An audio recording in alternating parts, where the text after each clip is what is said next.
उड़ीसा के पुरी में स्थित जगन्नाथ मंदिर भारत के 4 पवित्र धामों में से एक है, जहां हर साल आषाढ़ माह में भव्य रथ यात्रा का आयोजन होता है। हिंदू धर्म में जगन्नाथ रथ यात्रा का बहुत अधिक महत्व है। जगन्नाथ मंदिर में भगवान जगन्नाथ विराजमान हैं, जो कि श्री हरि विष्णु के अवतार श्री कृष्ण का ही रूप माने जाते हैं। जगन्नाथ का अर्थ होता है जगत के नाथ। आषाढ़ मास की द्वितीय तिथि को ये रथ यात्रा शुरू होती है और शुक्ल पक्ष के 11वें दिन भगवान की वापसी के साथ इस यात्रा का समापन होता है। भगवान जगन्नाथ के मंदिर से जुड़ी एक पौराणिक कथा के अनुसार मध्य भारत में इंद्रद्युम्न नाम के एक राजा रहते थे। उनकी राजधानी का नाम अवंती था। वो भगवान विष्णु के बहुत बड़े भक्त थे और हमेशा भगवान विष्णु के दर्शन के लिए इच्छुक रहते थे। एक बार एक ऋषि घूमते हुए उनके महल में आ पहुँचे और राजा से बोले, राजन, उड़ीसा में भगवान विष्णु के भव्य रूप नील माधव को पूजा जाता है, लेकिन वो जगह उड़ीसा के कौन से हिस्से में है, ये आपको पता लगाना पड़ेगा। क्या आप सत्य कह रहे हैं ऋषि श्रेष्ठ? ये सुनकर तो मेरा मन भगवान विष्णु के दर्शनों को लालायित हो गया है। राजा इंद्रद्युम्न अत्यंत आनंदित हो उठे और तुरंत महल के मुख्य पुजारी के भाई विद्यापति को आदेश दिया कि वो उड़ीसा जाकर नील माधव की खोज करे। राजा के आदेश अनुसार विद्यापति ओडिशा भ्रमण करने निकल पड़े। बड़ी ही लंबी यात्रा के बाद जब विद्यापति ओडिशा पहुंचे, तब उन्हें कुछ गुप्तचरों के माध्यम से पता चलता है कि सबरों के मुखिया विश्ववासु एक गुप्त गुफा के अंदर नील माधव की पूजा करते हैं। विद्यापति विश्वासु के पास गए और बोले, महाशय, कृपा करके आप मुझे देव पूजा का स्थान दिखा दीजिए। मैं विश्वास के साथ यहाँ आया हूँ। नहीं नहीं, मैं तुम्हें उस स्थान पर नहीं ले जा सकता, मुझे माफ करो। अब मैं क्या करूं? यदि ऐसे ही वापस गया तो महाराज को क्या जवाब दूंगा? मुझे कोई और रास्ता ढूंढना होगा। विद्यापति उसी गांव में रुक गया। कुछ ही दिनों में विद्यापति को विश्ववासु की बेटी ललिता से प्यार हो गया और दोनों ने शादी भी कर ली। शादी के कुछ दिन बाद विद्यापति ने अपनी पत्नी से कहा, ललिता, सुनो, क्या तुम नील माधव की सिर्फ एक झलक दिखाने के लिए अपने पिता से कह सकती हो? तुम्हारे पिता तुम्हारी बात नहीं टालेंगे। ठीक है, पिताजी को आने दो, मैं बात कर लूंगी। ललिता अपने पिता से बात करती है। ठीक है, पर मेरी एक शर्त है। विद्यापति मेरे साथ आंखों पर पट्टी बांध कर जाएगा। विद्यापति शर्त मान लेता है, पर वो बड़ी ही चालाकी से अपने साथ कुछ सरसों के दाने ले जाता है और गुप्त गुफा तक पहुंचने के रास्ते को याद रखने के लिए रास्ते में सरसों के दाने गिराते हुए जाता है। गुप्त गुफा में पहुंचने के बाद जब विद्यापति ने नील माधव की दिव्य छवि को देखा, तब वो उन्हें देखता ही रह गया। गुप्त गुफा से लौटकर विद्यापति ने राजा इंद्रद्युम्न को सब कुछ बताया। तब राजा इंद्रद्युम्न भी अपने प्यारे भगवान के दर्शन के लिए तुरंत निकल पड़े। लेकिन जब राजा इंद्रद्युम्न विद्यापति के साथ गुप्त गुफा में पहुंचे, तब उन्हें वहां कुछ नहीं दिखा। नील माधव अंतर्धान हो चुके थे। यहाँ पर तो कुछ भी नहीं है। प्रभु कहाँ गए? महाराज, मैंने यही उनके दर्शन किए थे, पर अब वो यहाँ से अंतर्ध्यान हो गए हैं। राजा इंद्रद्युम्न निराश होकर महल में लौट आए। उसी रात उनके सपने में भगवान विष्णु आए और बोले, राजन, तुम पुरी के समुद्र तट पर जाओ। वहाँ तुम्हें एक लकड़ी का लट्ठा मिलेगा जो पानी में तैर रहा होगा। उसे लेकर आओ और उस लकड़ी से मूर्ति का निर्माण करो। राजा इंद्रद्युम्न ने इस संदेश का पालन किया और वो पुरी के समुद्र तट पर पहुंच गए और वहां उन्हें सचमुच एक लकड़ी का लट्ठा पानी में तैरता हुआ दिखाई दिया। लेकिन राजा इंद्रद्युम्न के सेवकों के लाख कोशिशों के बावजूद भी कोई उस लकड़ी के लट्ठे को उठा नहीं पा रहा था।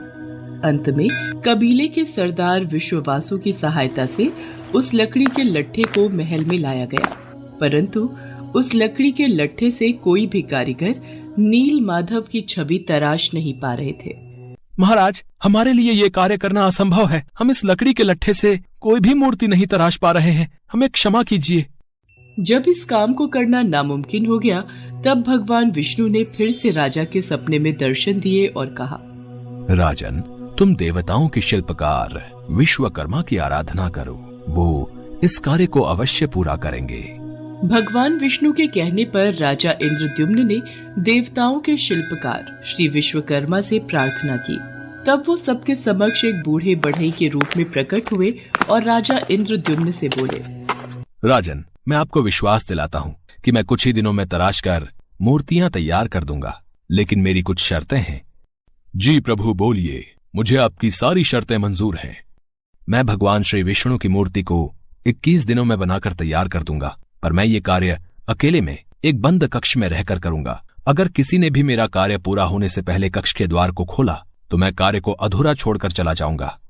मुझे आपकी सारी शर्तें मंजूर हैं।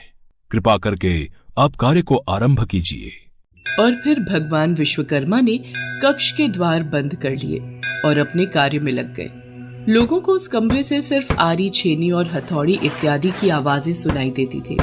लेकिन 15 दिनों बाद जब रानी गुंडिचा को कमरे से कोई भी आवाज सुनाई नहीं दी, तब वो घबरा गई और राजा इंद्रद्युम्न से बोली, महाराज, जिस कक्ष में मूर्ति बनाने का कार्य चल रहा है, वहाँ से कोई भी आवाज नहीं आ रही है। कहीं वह बूढ़ा कारीगर भूख प्यास के कारण मर तो नहीं गया? आप एक बार कक्ष को खोलकर देख तो लीजिए, कहीं हमारे सिर कोई पाप न लग जाए। पर महारानी, हमें उन्होंने यही शर्त रखी थी कि 21 दिन से पहले उस कक्ष का द्वार न खोला जाए। कहीं कोई अनहोनी हो गई तो? महाराज, ऐसे भी तो हम चिंता में हैं। कक्ष को खोले बिना कुछ पता नहीं चलेगा। रानी गुंडिचा ने राजा इंद्रद्युम्न से कक्ष का द्वार खोलने की जिद की। आखिर में कक्ष के द्वार को खोला गया और राजा इंद्रद्युम्न के ऐसा करते ही वो बूढ़ा कारीगर बने भगवान विश्वकर्मा गायब हो गए और अपने पीछे आधी बनी 3 मूर्ति छोड़ गए।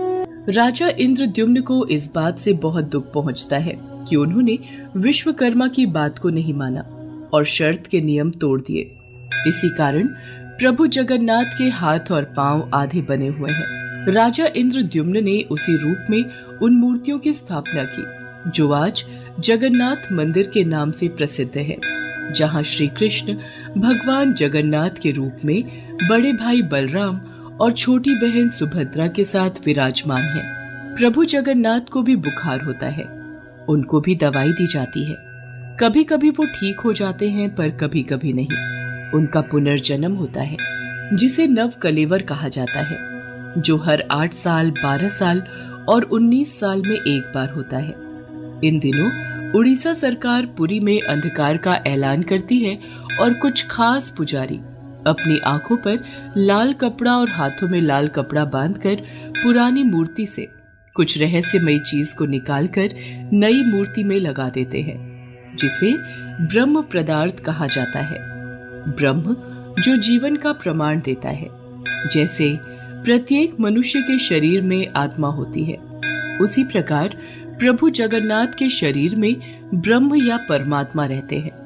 यही कारण है कि प्रभु जगन्नाथ दुनिया के एकमात्र जीवित ठाकुर जी हैं, जो भक्तों की पुकार सुनते हैं, समझते हैं और उनकी इच्छाओं को पूरा करते हैं। श्री जगन्नाथ मंदिर के ऊपर स्थापित लाल ध्वज सदैव हवा की विपरीत दिशा में लहराता है।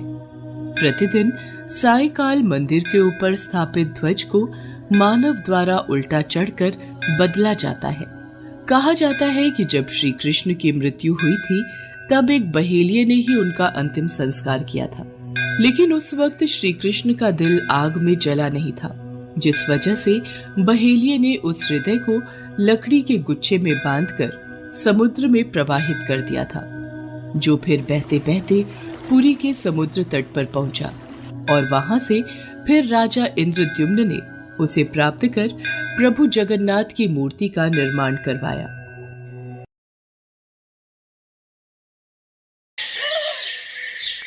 उड़ीसा शहर के छोटे से गांव में माधव दास जी रहते थे। माधव दास जी अकेले रहते थे और भगवान जगन्नाथ जी के भजन किया करते थे, और वो हर रोज भगवान जगन्नाथ जी के मंदिर में दर्शन के लिए जाया करते थे। वो सिर्फ जगन्नाथ जी की भक्ति में ही मस्त रहते थे। उन्हें सांसारिक जीवन से कोई मोह माया नहीं थी। एक दिन अचानक माधवदास जी की तबीयत खराब हो गई। उन्हें उल्टी दस्त का रोग हो गया। वो बहुत ही कमजोर हो गए कि उठने बैठने में भी उन्हें समस्या होने लगी। माधव जी अपना कार्य स्वयं करते थे। वो किसी से मदद नहीं लेते थे। जो व्यक्ति उनकी मदद के लिए आता था उनसे कहते थे, मेरे प्रभु, मेरे जगन्नाथ जी स्वयं मेरी रक्षा करेंगे। ऐसे ही कुछ दिन और बीत जाते हैं। माधव जी की तबीयत और खराब हो जाती है। अब तो वो मलमूत्र भी बिस्तर पर त्याग देते थे, परंतु उन्होंने अपनी भक्ति और आस्था जगन्नाथ जी पर से नहीं छोड़ी। इतना बीमार होने के बाद भी वो नियम से जगन्नाथ जी की आराधना किया करते थे। यही दूसरी ओर जगन्नाथ जी अपने भक्त की उन पर आस्था देखकर अत्यंत खुश थे। तभी बलदेव जी जगन्नाथ जी से कहते हैं, हे प्रभु, आपका प्रिय भक्त इतना कष्ट में है, आप उसे दूर क्यों नहीं करते? उसके पूर्व जन्म के कष्ट हैं जो उसे भोगने ही होंगे, पर उसने मेरी इतनी भक्ति की है, इस कारण मैं पृथ्वी लोक पर जाकर उसकी देखभाल करूंगा। तब स्वयं जगन्नाथ जी सेवक के रूप में माधव जी के पास उनकी सेवा करने के लिए जाते हैं। वो माधव जी की बहुत सेवा करते हैं और उनके गंदे वस्त्र भी भगवान जगन्नाथ जी अपने हाथों से स्वयं साफ किया करते थे और उन्हें स्नान भी कराया करते थे। भगवान जगन्नाथ जी की सेवा से जब माधवदास जी स्वस्थ हुए और उन्हें होश आया, तब भगवान जगन्नाथ जी को उनकी सेवा करते देख वो तुरंत पहचान गए, ये मेरे प्रभु ही हैं। देखो माधव, मुझसे भक्तों का कष्ट सहा नहीं जाता, इसी कारण मैं तुम्हारी सेवा करने के लिए स्वयं आया हूँ। और जो पूर्व जन्म के कष्ट तुम्हारे भाग्य में लिखे हुए हैं, वो तो तुम्हें भोगने ही पड़ेंगे। अगर उस कष्ट को इस जन्म में नहीं भोगोगे, तो तुम्हें फिर से एक और जन्म लेकर कष्ट भोगना पड़ेगा। मैं नहीं चाहता था कि मेरे भक्त को उसके पूर्व जन्म के कष्टों के कारण अगला जन्म फिर लेना पड़े। इसलिए माधव, मैंने तुम्हारी सेवा की। अगर फिर भी तुम कह रहे हो तो मैं अपने भक्त की बात नहीं टाल सकता। अब भी तुम्हारा ये रोग 15 दिन का और शेष है, इसलिए वो 15 दिन का रोग वो मैं ले लेता हूँ। 15 दिन का वो रोग जगन्नाथ प्रभु ने माधव दास से ले लिया। तब से भगवान जगन्नाथ जी 15 दिन के लिए बीमार रहते हैं। तब से आज तक हर वर्ष से यही चलता आ रहा है। ज्येष्ठ पूर्णिमा को भगवान जगन्नाथ जी को ठंडे जल से स्नान कराया जाता है। इस स्नान के बाद भगवान को बुखार आ जाता है। 15 दिनों तक भगवान जगन्नाथ जी को एकांत में एक विशेष कक्ष में रखा जाता है, जहाँ केवल उनके वेधा और निजी सेवक ही उनके दर्शन कर सकते हैं। इस दौरान भगवान जगन्नाथ जी को फल के रस, औषधि एवं दलिये का भोग लगाया जाता है और रोग मुक्त करने के लिए उन्हें काढ़ा भी पिलाया जाता है। भगवान के स्वस्थ होने पर अपने भक्तों से मिलने रथ पर सवार होकर निकलते हैं, जिसे रथ यात्रा कहा जाता है। इस रथ यात्रा में भगवान जगन्नाथ जी के साथ साथ उनके भाई और बहन भगवान बलदेव और देवी सुभद्रा की भी रथ यात्रा निकलती है। रथ यात्रा प्रतिवर्ष आषाढ़ मास की शुक्ल पक्ष की द्वितीय तिथि को निकलती है।